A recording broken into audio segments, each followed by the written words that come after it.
याद रखना प्यारे मुसलमानों, ये जलजले यूं ही नहीं आते हैं, ये हवादिसात ज़माना में तूफान यूं ही नहीं आते हैं, ये जमीनें यूं ही नहीं फटती है। इंसान के गुनाह जब ज्यादा होने लगते हैं, जब जिनाकारी ज्यादा होने लगती है, जब अय्याशियां ज्यादा होने लगती है, जब चोरी ज्यादा होने लगती है, जब एक दूसरे को सताना आम हो जाता है, तब अल्लाह का अजाब इस जमीन पे आता है। वो तो अल्लाह का शुक्र अदा करो कि हमारी बस्तियों के अंदर मदरसे चल रहे हैं, और दीवान शाह रहमतुल्लाह अलैह की दरगाह के सामने भी मदरसा चल रहा है, जहां से एक हाफिज कुरान ने कुरान को अपने सीने में महफूज किया है। उसकी दस्तार बंदी का मंजर भी आप अपनी निगाहों से देखोगे। नजरात, ये मदरसे हैं, अल्लाह का शुक्र अदा करो।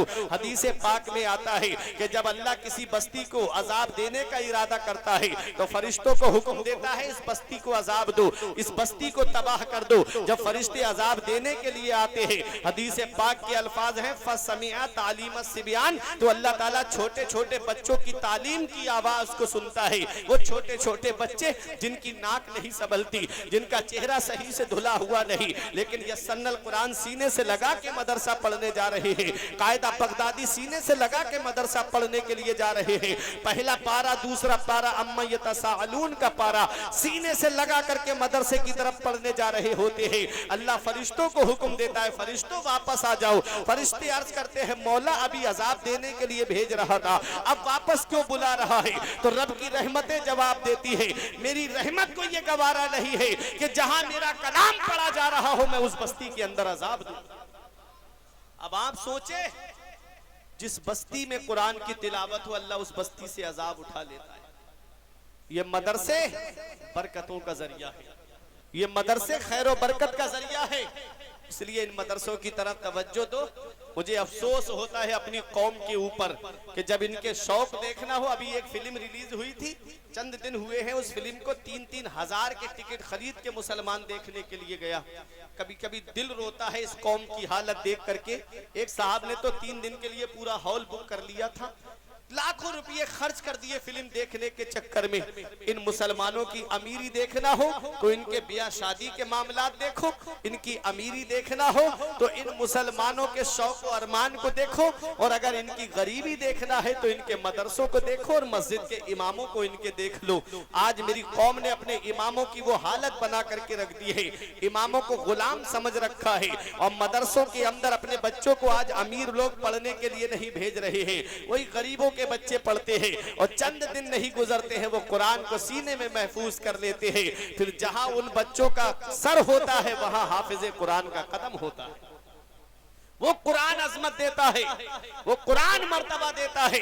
इसलिए ऐ मेरे प्यारे मुसलमानों, ये एक पैगाम मैं तुमको दे करके जा रहा हूँ। तुम ये मत समझ लेना कि जलसे में आए और एक बार हाथ उठा के सुभान अल्लाह बोल दिया तो जन्नत तुमको मिल जाएगी। तुम क्या समझते हो कि जलसे में आकर के एक बार सुभान अल्लाह कह दिया तो जन्नत तुमको मिल जाएगी? जन्नत मिलना इतना आसान नहीं है। मेरा रब कादिर मुतलक है, मेरा रब अहकमुल हाकिमीन है, मेरा रब मालिक अल इतलाक है। मेरा रब चाहे तो गुनाहगार को जन्नत अता फरमा दे, लेकिन इतना याद रखना रब कुरान में फरमाता है, अम हसिबतुम अन तदखुलुल जन्नत इला आखिरिल आया, क्या तुम ये गुमान करे बैठे हो कि जन्नत तुम्हें इतनी आसानी से मिल जाएगी? जन्नत मिलना इतना आसान नहीं है। अगर जन्नत मिलना इतना आसान होता तो उनकी जरा शान देखिए जिन्हें दुनिया में जन्नती होने की बशारत मिली, जिन्हें दुनिया में जन्नती होने की खुशखबरी मिली। किसी सहाबी को ऐसा मकाम नहीं मिला है जो हजरत उस्मान गनी को मकाम मिला है कि नबी की 2 शहजादियां उनके निकाह में आई है, वो हजरत उस्मान गनी का मकाम है। लेकिन आप जरा सोचो तो सही, अगर आपके नाम प्लाट की रजिस्ट्री हो जाए, आप सीना तान के खड़े होके कहते हो ये प्लाट मेरा है, ये जगह मेरी है, इसकी रजिस्ट्री मेरे नाम पे की हुई है। अब उस्मान गनी की शान देखो। उस्मान गनी वो है जिनके बारे में आता है कि उस्मान गनी ने 2 मरतबा जन्नत को खरीद लिया है। अब आप सोचो जो दुनिया ही में जन्नती हो, जैसे नबी ने जन्नती होने की बशारत दी हो, जिन्हें ज़ुन्नुरैन कहा जाता हो, जिन्हें जामिउल कुरान कहा जाता हो, वो हजरत उस्मान गनी जिन्होंने अपना माल राहे खुदा में खर्च कर दिया ग़ज़वा तबूक के मौके पे। तो आपने दस्ते मुबारक उठा करके दुआ की, मौला आज के बाद मेरा उस्मान जो भी करे उससे कोई मुआखज़ा ना हो। वो हजरत उस्मान गनी की शान है। जरा उनकी जरा शान देखिए। तुम समझते हो जलसे में आ गए और एक बार अगर हाथ उठा के सुभान अल्लाह बोल दिया या नारा लगा दिया तो जन्नत तुम्हारे नाम हो जाएगी। जन्नत मिलना इतना आसान नहीं है। वो जिन्हें दुनिया में जन्नती होने की बशारत मिली, उस्मान गनी की शाम देखो, जब जब कब्रिस्तान से गुजरते खड़े होके इतना रोते, आंखों से आंसू टपकते, दाढ़ी भीग जाती, आंसू जमीन पे गिरने लगते। देखने वाले देख के कहते हैं उस्मान गनी आप तो बख्शे बख्शाए हो, आप तो जन्नती हो, आपको तो दुनिया ही में जन्नती होने की बशारत मिली है, आप इतना क्यों रोते हो? तो उस्मान गनी का जुमला सुनो, फरमाते हैं ये कब्र दुनिया की मंजिलों में सबसे आखिरी मंजिल है और आखिरत की मंजिलों में सबसे पहली मंजिल है। अगर कब्र के सवालों के जवाब में पास हो गया तो आगे उसके लिए आसानियां हैं, और अगर कब्र के सवालों के जवाब में फंस गया तो उसके लिए बड़ी परेशानियों का सामना है।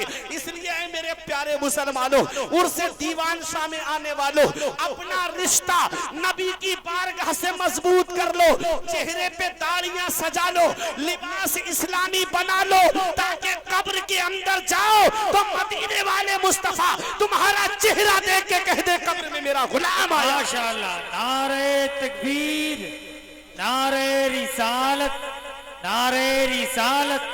उर्से दीवान शाह बाबा, उर्से दीवान शाह बाबा, माशाअल्लाह, बहुत अच्छे भाई। अपने चेहरे पे सुन्नते रसूल सजा लो।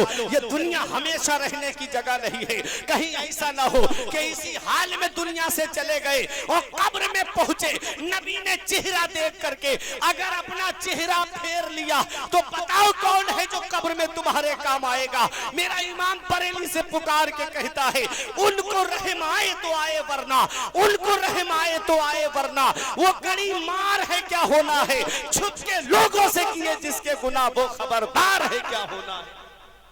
अल्लाह अकबर। उस रब की पकड़ से डरो। इन्ना बत्शा रब्बे का लशदीद, तेरे रब की पकड़ बहुत सख्त है। जब अल्लाह पकड़ता है तो कोई छुड़ाने वाला नहीं मिलता, तो कोई छुड़ाने वाला नसीब नहीं होता।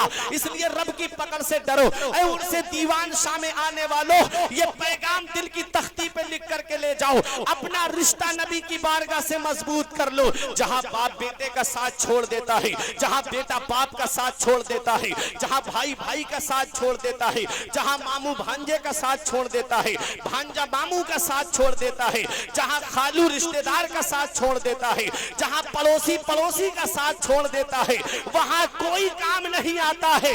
जहां बाप बेटे का साथ छोड़ देता है, जहां बेटा बाप के काम नहीं आता है, वहां रसूले पाक काम आते हैं। इसलिए नबी की बारगाह से रिश्ता जोड़ लो। नबी जब कब्र में तशरीफ लाए तो नबी मुस्कुरा के फरमा दे, फरिश्तों कब्र में मेरा दीवाना आया है, कब्र में मेरा आशिक आया है। नबी ने ये फरमा दिया तो मेरे ईमान की जुबान में झूम के कहोगे कि कब्र में लहराएंगे ता हश्र चश्मे नूर के, कब्र में लहराएंगे ता हश्र चश्मे नूर के, जलवा फरमा होगी जब तलअत रसूलुल्लाह। इसलिए अपना रिश्ता नबी की बारगाह से मजबूत करो। ये दुनिया हमेशा रहने की जगह नहीं है। बहुत लोग इस दुनिया में आए, बड़ी बड़ी उम्रें पाने वाले आए और इस दुनिया से चले गए। सिकंदर का नाम आपने सुना होगा। 18 साल की उम्र में आधी दुनिया पे हुकूमत कर दी थी। 18 साल का नौजवान कितना बड़ा होता है? 18 साल में आधी दुनिया पे हुकूमत करने वाला जब मरने का वक्त करीब आया तो घर वालों को बुला के बोलता है कि मेरे घर वालों, जब मैं मर जाऊं तो हाथ दोनों कफन से बाहर निकाल देना। घर वाले बोले ये कैसी वसीयत है, कफन के अंदर हाथ रखे जाते हैं, हम बाहर निकाल दें?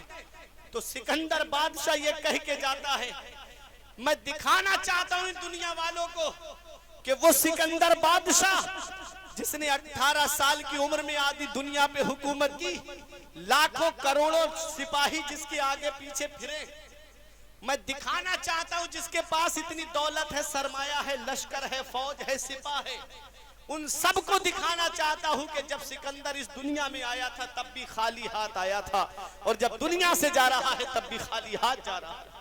क्या लाया था सिकंदर? या पंजतन बचाना। जब जान तन से निकले तो मेरे आका, कलमा जुबां से निकले, या पंजतन बचाना। जब जान तन से निकले तो मेरे आका, कलमा जुबां से निकले। क्या लाया था सिकंदर? क्या ले चला यहाँ से? दोनों थे हाथ खाली, बाहर कफन से निकले। कफन से हाथ बाहर निकाल करके ये पैगाम देता चला गया कि मैं खाली हाथ दुनिया में आया था और खाली हाथ दुनिया से जा रहा हूं। एक बुजुर्ग कब्रिस्तान से गुजर रहे थे, कब्रिस्तान के किनारे खड़े होकर आवाज लगाते हैं, ऐ कब्र वालों तुम्हारा क्या हाल है।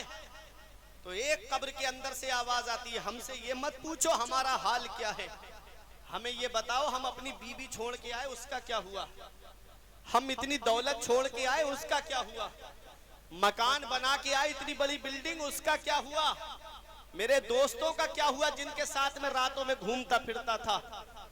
तो वो बुजुर्ग कहते हैं कि किस बीबी की बात करते हो, चंद दिन नहीं गुजरे उसने दूसरा निकाह कर लिया और अपने दूसरे शौहर के साथ रह रही है।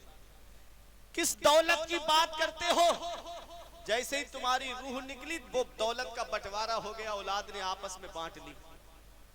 कहा मेरा मकान जिसे मैंने मेहनत से सजाया और बनाया, कहा किस मकान की बात करते हो, उस मकान को तुम्हारी औलाद ने बंटवारे में तोड़ दिया और एक दूसरे के गिरेबान पकड़ लिए बंटवारे में और एक दूसरे को जख्मी कर दिया।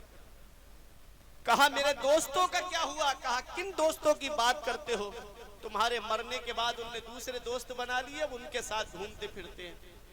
आखिर हम अपनी जिंदगी गफलत में कब तक गुजारते रहेंगे, कब तक मस्जिदों से दूर रहेंगे, कब तक अपने रब की इबादत से भागते रहेंगे। ऐ मेरे प्यारे मुसलमानों, ये दुनिया में हम हमेशा रहने के लिए नहीं आए, ये चंद दिन की दुनिया है, हमें हर हाल में अल्लाह से डरना है। आज हम अल्लाह से नहीं डर रहे हैं, सही माना में अगर देखा जाए तो हम अपने रब से नहीं डर रहे। अगर हम अपने रब से डरते तो आज हमारे घरों का माहौल इस्लामी होता, आज हमारे घरों के माहौल इस्लामी माहौल नहीं रहे, आज हमारे लिबास इस्लामी लिबास नहीं रहे, आज हमारे चेहरे इस्लामी चेहरे नहीं रहे।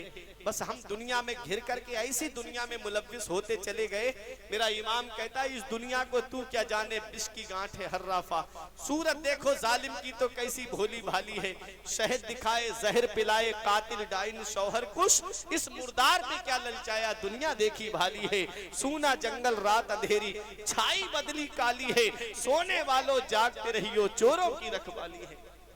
रात अब मैं एक हदीस आपको सुनाता हूँ, फिर मैं आपको बताता हूँ कि आज जो मुसलमान परेशान हैं, हजरत चारों तरफ से आज मुसलमानों को मुसीबतें घेरे हुए हैं कि नहीं है, चारों तरफ से मुसलमान सताए जा रहे हैं, किसी महकमे में आज मुसलमानों की कोई सुनने वाला नहीं।